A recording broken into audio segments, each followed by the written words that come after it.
Hello there, this is Darth Melvin, leader of the Knights of Melvin. Disney has released the first 3 episodes of Andor. For some strange reason, a lot of people have been hyping up this show. Forget all about the previous failures. This show, centered around a boring character, was going to be the shit. I've been around the Star Wars community enough to know the cycle. The shills hype up a show, they ignore the flaws, they say it's great. Then they hype up the next show. I did not buy into the hype for Andor. I've seen Rogue One a couple times. Cassian Andor was a bad character.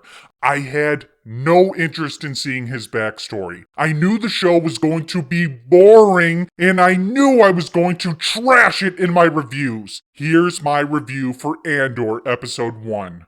This is Captain Cassian Andor, Rebel Intelligence.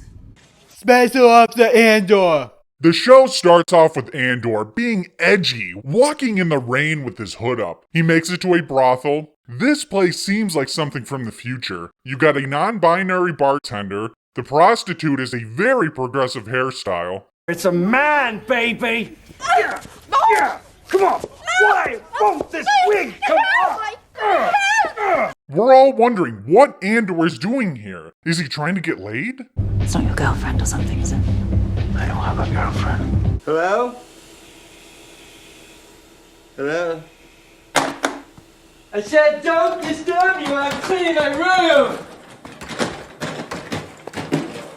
Turns out he's looking for a sister, and none of the real Star Wars fans care. But a couple of guys do care and start giving Andor some shit. They're located in a company town, and these guys are glorified mall cops, hashtag Paul Blart. And they follow Andor out and continue to harass him. It's a reminder that corporations are bad. Capitalism is bad. It's not surprising coming from a show on Communist Plus. The Paul Blarts get a gun to Andor's head. He does a sick, backwards headbutt that is not allowed in the UFC, but he did pull off a judo trip.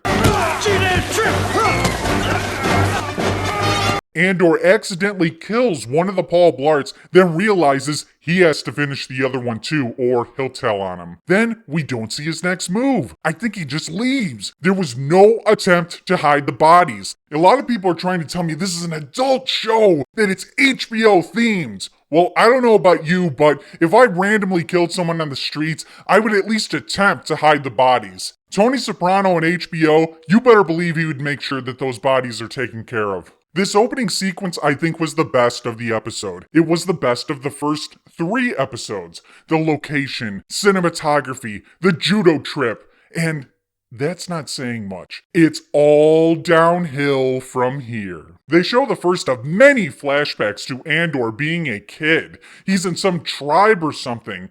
All the flashback scenes were terrible, and they go on for 3 episodes. So 13 minutes into the show, I'm bored, and that's exactly what I expected. People were excited for this show, but the thing is, no one is really excited to see Andor's backstory. They just want to see this time period developed, and all the characters we love in this time period.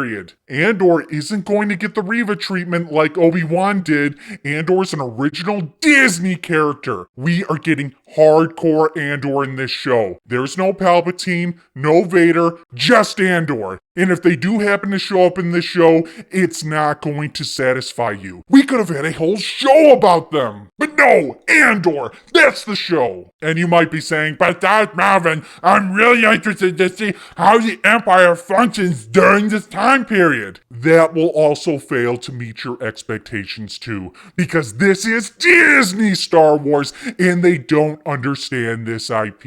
We meet the head mall cop, and his number 1 guy kind of looks like Spider-Man.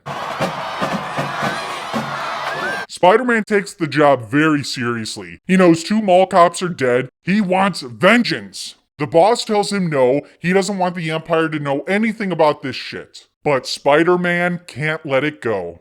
They love me.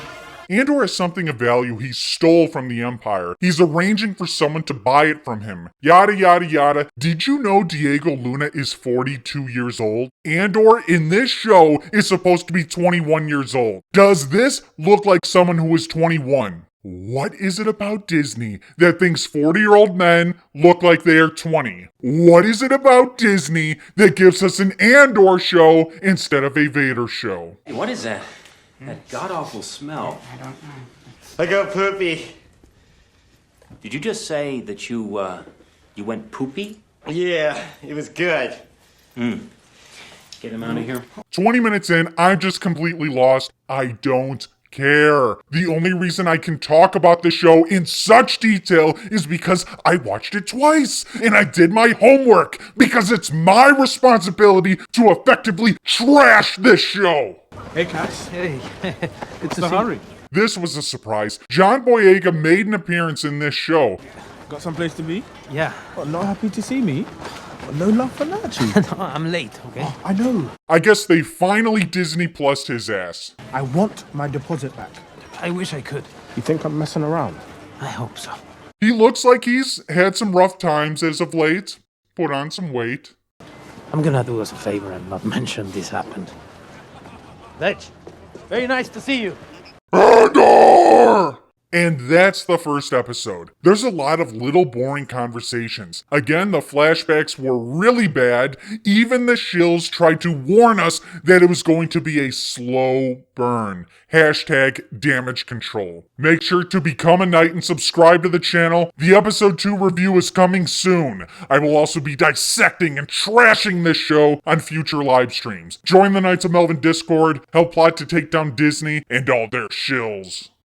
The dark side of the Force is a pathway to many abilities some consider to be unnatural.